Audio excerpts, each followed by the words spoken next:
We present Jimmy Clitheroe as the Clitheroe Kid with Peter Sinclair as grandfather, Patricia Burke as mother, Leonard Williams as Theodore Craythorpe, Danny Ross as Alfie Hall, and Diana Day as Susan in Animal Crackers.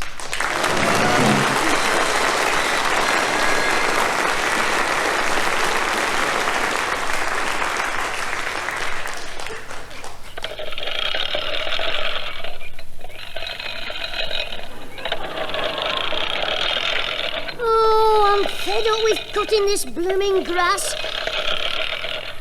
I don't see any sense in having grass anyway unless you're a cow. Jimmy, get on with mowing that lawn. Here he comes, the slave driver from Soaky Old Street. Grandfather, I'm only having a wee rest the new, you knew. Rest? You've not been at it 5 minutes yet. Well, why don't you buy a motor mower? Jimmy, we just can't afford one. You could get it on the Never Never, like the telly. 10 bob down and 5 bob every time the man catches you in. Away with you, Jimmy. But you could lie there on your back sunbathing while I did the work. Like you always do. What's that? You always do too much, I mean. While you were lying on the grass, in 2 minutes, I could do the front lawn, the back lawn, and give you a short back and sides. Oh, you're a terrible boy, Jimmy. Now, you've had a shilling to do that lawn, so get on with it. All right. The things you have to do for a couple of lollipops. I wonder what Wacker Whittle does next door. I never hear him using the lawnmower, and his grass is always short. I wonder if he has a goat. Hello there. How's young Jim? Hello, Mr. Whittle. Have you got a goat in your house? No, that smell's coming from the kitchen.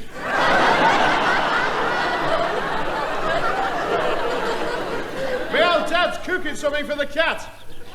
It has got a very strong odorescence, though.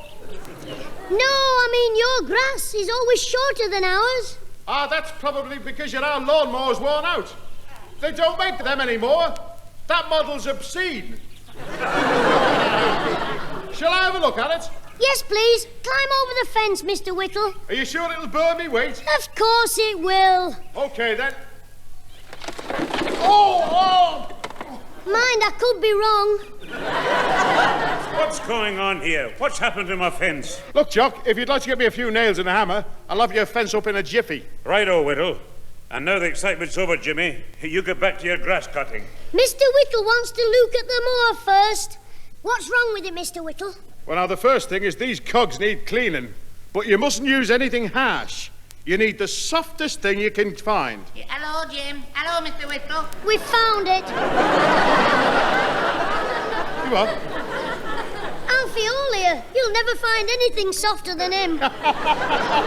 Oh, you're a right young clip you are, Jim. Oh, I see you've got your lawnmower out. Are you going to cut the grass? No, Mr. Whittle asked me to sharpen his pencil. How can you sharpen a... Oh, you're trying to be funny again. I'll smut your ear hole for you. Now, Alf. There was no intention to insulate you. Was there, Jim? No, I'm sorry if I annoyed you, Alfie. Yeah, all right, then I'll forget it. Well, Jim, I don't think I can do nothing about your lawnmower at the moment. I should carry on with it for now. All right, I'd better get started before Grandad comes back. Or he'll warm my breeches the new. Is your Susan in, Jim? Not yet. She should be home any minute now, though. Go in and wait for her. Yeah, no, thanks. I'll just wait here and then I can see you coming. Well, why don't you have a bit of a walk up and down the garden? What for? Oh, nothing. Just that while you were walking, you could push the lawnmower in front of you. You're a crafty little monkey. Oh, I'm all there with me cough drops. Aye, all right, give it to you. Yeah, I quite like cutting grass, really. Hey, I'm not kidding, Jim. You could get round anybody. I hope Alfie gets a move on. I've just spotted our Susan at the end of the road. Oh, good, she stopped to talk to somebody. Keep going, Alfie. You're doing very well for a learner. Yeah, I found a bird. Is he talking about our Susan? I thought she found him in a lucky dip. There's something wrong with the bird's leg. Hey, it's a young crow Alf spotted. Ah, did him hit his little leg then? Never mind, Uncle Alfie, make it better. What's up with it? It's had a nasty shock. How do you mean? It's just found out it's related to Alfie. Look, never mind the jokes, the poor thing's hit its leg. Oh, I'm sorry. Let's have a look. It likes me. I'll take it in the house and give it something to eat and drink. Sorry I've been so long I couldn't find a hammer. Can you finish it with this mallet? Mr. Sinclair, how can you be so cruel? What are you talking about? It's in a defenceless bird with a great big mallet. Take it in the house, Jim. Righto, Alfie. Come on, Birdie. Sorry, Birdie. Did I frighten you? Come on and see me, Mum. Oh, there you are, Jimmy. Have you finished getting that? What's that you've got? A little crow, Mum. Oh, Jimmy, what are you bringing it in here for? For something to eat and drink. It's hurt its leg. Oh, poor little thing. Bring it in the kitchen here. Right, Mum. You hold it while I get a saucer. No, you hold it. I'll get the saucer. There's some water in that jug. Right, Mum, I'll get it. No, not that one. That's my cough mixture. Over there. Come on, Birdie. Sup up. It won't drink like this. It's like me grandad. He wants to stand against the bar. Here we are, Birdie. Careful, Jimmy. Keep hold of it. It's all right, Mum. Just don't move quickly. Hello, Mother. I'm home. Oh, what a day. Help! You've done it now, Big Mouth. Help, Mother. There's a bird in here. Oh, what a brain. We know you, Clot. Jimmy, catch it. Oh, Jimmy, do something. All right, keep still. Help, it's flying for me. It's looking for somewhere to hide and it thinks your mouth's a crow's nest. If you don't shut it, it'll nip in and lay an egg. Quiet now. It's settled somewhere. Shh, I can see it. Come on, Birdie. Uncle Jimmy'll look after you. Got it. Oh, thank goodness. Oh, it frightened the life out of me. Frighten you? What do you think you did to the bird? It's having a quiet drink and a bit of bread when the door bursts open and in comes Dracula's daughter. It's a wonder its feathers didn't turn white. Do you mean you brought it in here to give it a drink of water and bread? Yes, and I'd do the same for you if I could. What? Put you on bread and water for 6 months. That's enough, Jimmy. Susan the bird has hurt its leg and he was looking after it. Yes, I was doing what the vicar says. Always be kind to dumb animals, except when it's your sister. Oh, shut up, you infant. Well, you ought to take it to the police station, Mother. They'll see that it's taken care of, or if it's too bad, they'll put it to sleep. What? You bird murderer. Jimmy, don't be so ridiculous. Look, take it to that shop in Grosvenor Street where they have all the cages in the window. Mr. Bottomley's. He'll tell you what to do. Oh, yes, Mum, that's it, thanks. Come on, little crow, say bye-bye to your Mum, but keep away from Catty Clara the bird killer. No wonder she puts red paint on her clothes. It's to hide the blood.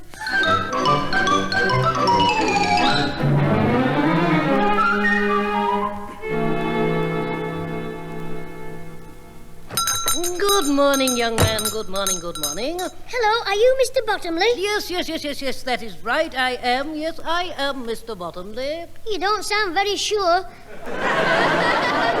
Do you only sell cages or do you keep birds here? Yes, of course. Yes, indeed I do. I keep dozens of our little feathered friends. In fact, I grieve whenever I have to sell one. Oh, I see. Well, I've got a bird in this cardboard box. I found it. It can't walk properly. Oh, dear. Is it injured? Has it damaged something? Broken something? Yes, its leg. All 3 of them. Pardon? Here, have a look. Come on, Birdie. I want to give it to you. Oh, it's a crow. I couldn't have that, keep that. I couldn't take that. No one would buy it. Well, you wouldn't get upset then having to sell it. Besides, crows don't whistle, so it wouldn't annoy you. No, but they caw. They what? Caw, you know. Caw. Cool, blimey.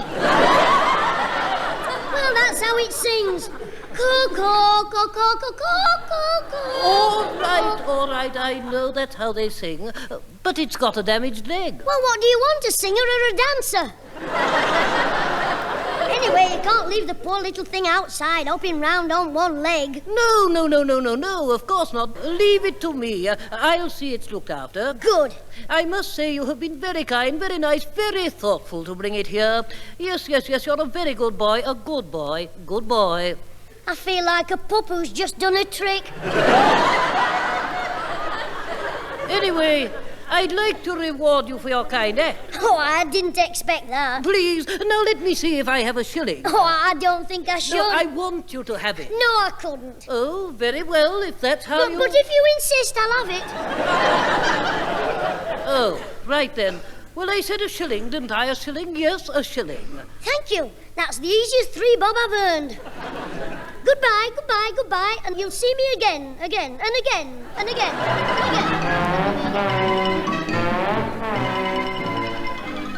Good morning. Oh, no, it's not you again. Yes, tis. So far, I've brought you 2 poor, lonely birds, but this time I thought I'd make you happy. I brought you a family. What? A nest with 2 sparrows, 3 eggs and a tin of worms to feed them on, half a crown the lot. Please, no more birds. I couldn't stand it. I refuse. I won't. No. That's not a very nice welcome for a lad who's given all his time to helping our poor dumb friends. They're also getting all my money. I will not buy another bird. I haven't come to sell you another bird. Oh, good. Fine. That's all right then. I brought you a frog.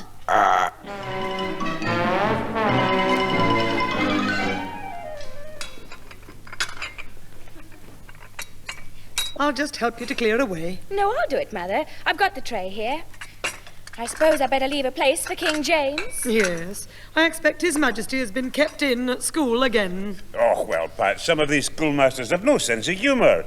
They just don't appreciate Jim's wee jokes. No, that's right. Nobody must say anything about Grandad's little angel. There's the little angel. Now it sounds as though he's dropped his harp. Now, you're as soft with him as I am, Pat. I won't be if he brings any more animals in here. Crows, robins, sparrows. We only need an eagle to start our own aviary. You sure that was him? He usually bursts in like someone who's been on hunger strike for a month. Hello, Mum, Grandad. Oh, it is you. What have you been doing since you came in? I went up to the bathroom to wash me hands. Without being threatened? Things are looking up. Oh, never mind the jokes, Mum. Is the tea ready, please? We've finished ours. Susan cooked the tea half an hour ago. Oh, Cookhouse Kate's been at it again, has she? Suppose I'm having the usual baked beans and bicarbonate of soda. Now, I'm not having any cheek from you. If you're late from school in future, you can cook your own tea. Susan's quite right. You're most ungrateful. There aren't many sisters who would cook your tea like Susan does. They couldn't cook it like she does. Not unless they fried it in wagon grease. Jimmy, you've said enough. Get on with your tea, and I don't want to hear another word about food. All right. I'm going up to have my bath, Mother. I won't be very long. Wait a minute, don't go yet. Why not? I want to go up and wash my hands first. I must have clean hands to eat this lovely tea. You've just washed your hands. I mean my knees then. Oh, why wash your knees before your tea? Well, I'm a sloppy eater and some might fall on my lap. I mean, I can't put it back on the plate if my knees are dirty, can I? No, don't be so silly. Go on, Susan. Righto, Mother. I'll be down in 10 minutes. You'll probably be down in 10 seconds. What was that? Nothing. Well, I think I'll go out and play, Mum. I'll nip upstairs for me roller skates. You finish your tea before you go anywhere. But, Mum, I just want to go upstairs for a minute. Too late. What was that? I think the bathroom door wants oiling. Well, I've had enough tea. I'll just go You out. little horror. You horrible thing. Take that. Oh, you big soft Nelly. Susan, what are you doing? And not by the look of it. There's a frog in the bath. A frog. What? I went to get washed and I saw this horrible thing looking at me with great beady eyes. You were looking in the mirror. I'll go up and see. You come here, Jimmy, and explain. She's making it up. I'll go and look for myself. He put it there, I know. Yes, he went up to the bathroom when he came in. Well, if he was trying to scare Susan, I'll tan his hide for him. I don't know what she's talking about. There's no frog up there. No, I shouldn't think there is now. What have you got your hand in your pocket for, Jimmy? I'm cold. Excuse me, I'm must have eaten me tea too quickly. Have me dinner. Take that frog out of the house this minute and get rid of it. Yes, ma'am. Right, ma'am. Straight away, ma'am. And when you come back, if you're still cold, I'll think of a way to warm you. It's all her blinking fault. Fancy having a bath on Monday. Off you go, Froggy. You've been a right dead loss.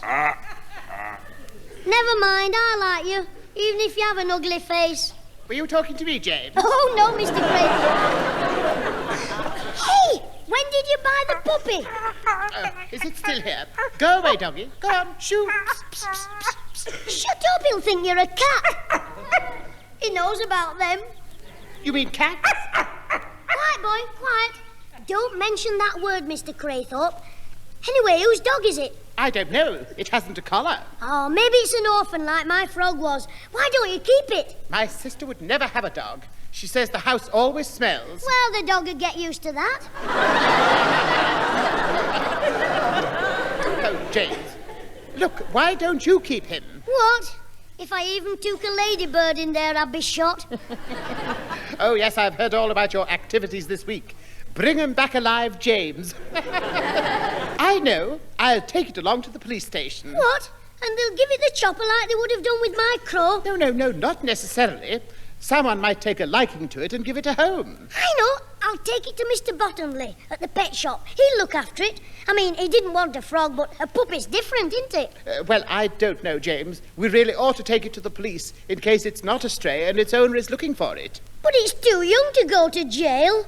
Look, we'll take it to the pet shop and you can tell the police where it is, eh? Yes, I suppose it may be more comfortable there. Of course, and there's the money to think of. What money? The £5 I'll get from Mr. Bottomley. It agrees, don't you, puppy? You don't want to be chained in a nasty cell? All right, get down. Stop licking me legs. Mind your shoes, Mr. Craythorpe. Oh, naughty doggy.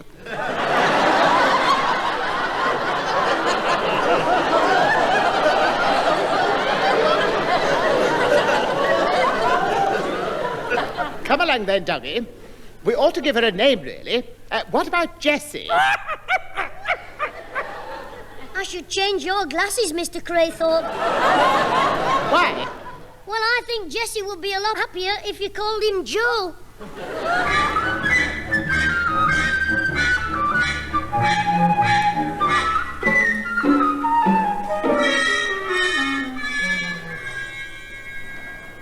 But, James, since the pet shop won't have him, we ought to take Joe to the police. Look, Mr. Bottomley said his friend would have Joe if I brought him back on Saturday.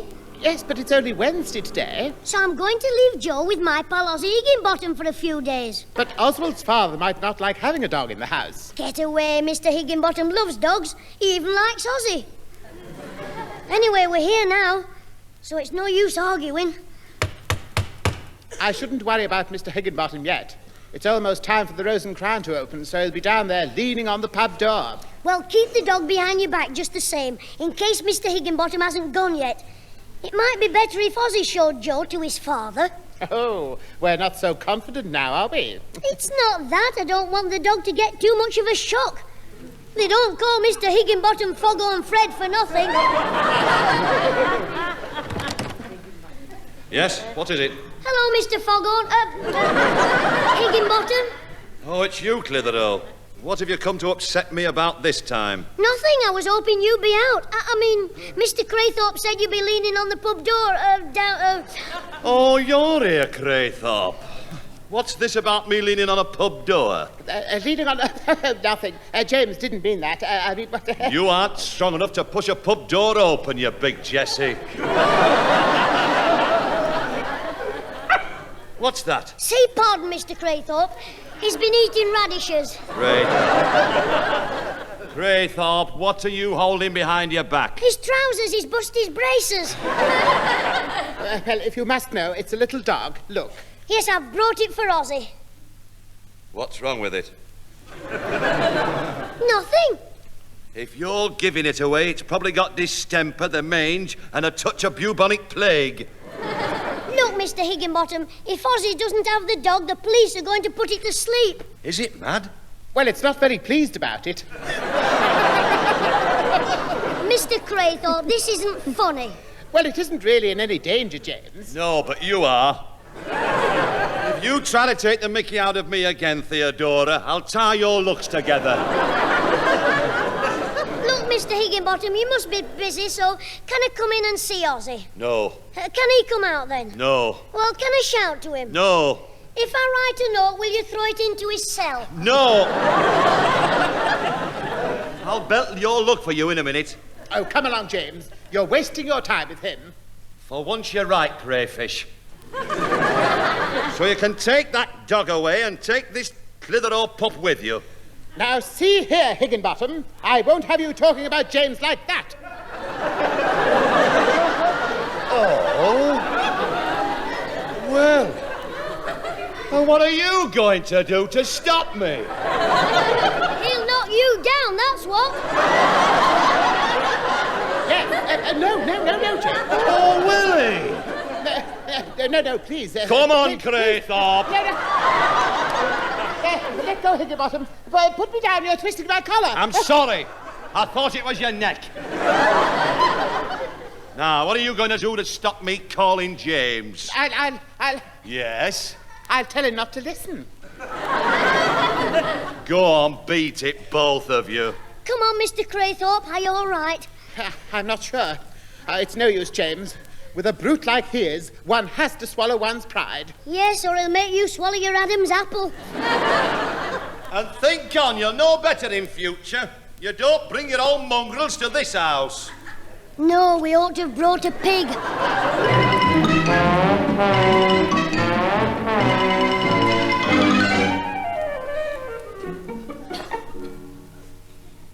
Jimmy, will you stop climbing on the back of my chair? Sorry, Grandad, I was just looking out of the window. That's about the 6th time you've looked in the last 2 minutes. What do you want to see? Alfie Hall. I thought I saw Alfie. Oh, he's not coming for you. He's taking Susan for a walk. I wonder if he's bought a lead. Oh, don't be funny. I didn't mean Susan. I meant for the dog. The pup for the... I meant Susan. Are you up to something, my boy? Of course not. That'll be Alfie. I'll let him in. Susan, Alfie's here. All right. Calm down. Just open the door and bring him in. Righto, Mum. Hello, Jim. I brought Joe, like you said. Shh, you mug. I said pretend I've never seen him before. Cut it out, Joe. We're supposed to be strangers. Well, what a surprise. Come in, Alfie. Susan, look at the smashing present Alfie's brought for you. Oh, isn't it lovely? Alfie, that is nice of you. Oh, what a wee beauty. What's his name? Joe. How do you know? He told me. Alfie told me. Just now. He whispered. Really, Alfie, it's very nice. But I hope it didn't cost too much. Oh, no, I got it for nothing. Oh, me ankle! It means next to nothing. Did I bump you? Oh, the doorbell, thank goodness. Just a minute, we'll sort this out when I come back. Alfie, what made you think I'd like a dog? Yeah, I didn't. Oh, get off! It means he didn't know for sure, don't you? Yes. There's something smells a bit fishy here. It's Alfie's been for their kippers. Come in, Mr. Whittle. I'm very glad you called. Oh, dearie me. I didn't mean to cause no trouble. I'm sorry, Jim. I didn't know this dog business was a secret, and I told your ma. It seems as if I've made a bit of a fox's paws, eh? Oh, no, the mouth of the Mersey Tunnel. What is all this, Pat? Jimmy found that dog, and he daren't bring it himself, so he used Alfie. But he said I could give it to Susan for a present. Yes, until Saturday, when no doubt it would have mysteriously disappeared to the pet shop. But why would he take it to the pet shop? Of course. What do I care about 5 shillings? Ow! Get off me here, Grandad. I'll give you something to remember, my boy. Please, Father, not in front of Mr. Whittle. No, and you're staying for supper, aren't you, Mr. Whittle? In fact, you can have my bed for the night. Just a minute, Jock, and you, Pat. Jim was only thinking of the dog, really. You know, getting it a good home. The 5 bob is only incidental. Now, Mr. Whittle, it's no use trying to defend him. Oh, go on, Pat. Don't be hard on the nipper. Let the dog stay until Saturday. Oh, please, Mum, go on, and I promise I'll be good. Well, Pat, maybe it would be better for the wee dog to have a decent home. Oh, you men, you're all the same. Oh, good old Mum. As Mr. Whittle would say, you are definitely my favourite Juicy.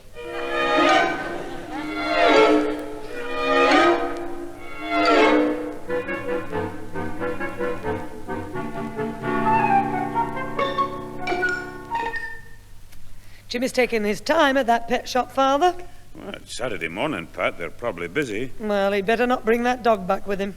This home looks as though a tornado had hit it. 3 cushion covers ruined. Not to mention the meal it made of my slippers. Is that you, Jim? Yes, Mum. I've got some news for you. The only news I want to hear is that you've got rid of the dog. Oh, yes. And Mr. Bottomley gave me 7 and 6, not 5, Bob. Good. Will that compare to the damage to my cushions? Oh, he's gone. What? You've spent 7 and 6 already? Well, that's the news. You know the old rag and bone man? Aye. He's having to pack up. He can't afford to go on any longer, and he's an old man. What's that got to do with it? Well, Ma'am, I knew you wouldn't like to see a poor dumb animal put to sleep. What do you mean? I bought the rag and bone man's old donkey.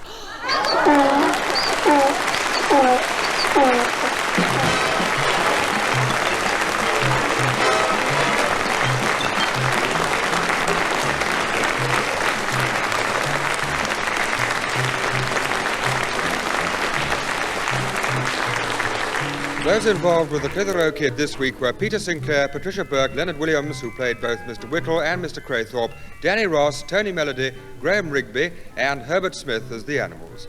The recorded programme, written and produced by James Casey, starred Jimmy Clitheroe as the Kid himself.